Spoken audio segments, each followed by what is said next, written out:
I get lonely too.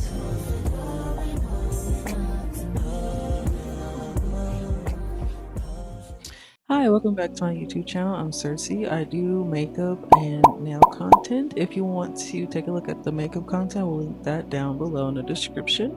But for today's nails, I had no idea what I wanted to do for these nails, but I generally had kind of a sense, but not really. I just know I want a black base, and some people were just gonna go with that.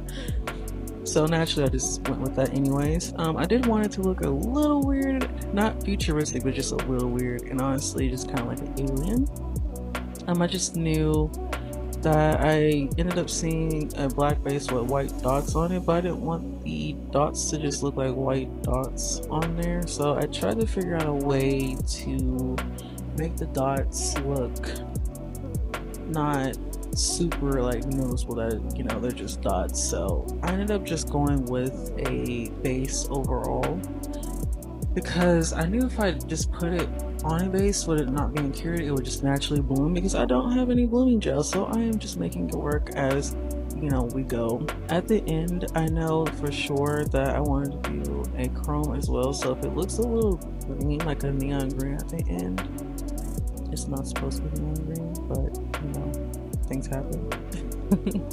But I remember I messed up at first. I was just trying to do without the dotting tool. I was just using the actual applicator from the white polish, and I ended up not liking that, and I did like a completely different design before I even got to this. So this was all very much trial and error. Very much trial and error.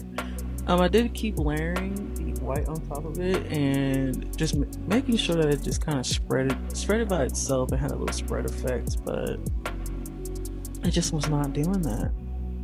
Because let's be honest, matching every nail perfectly sounds cute until you're on nail number 7 questioning every decision you ever made. But these are the final nails. If you like them, go ahead and like, comment, share, and subscribe, and I will see you guys in the next video.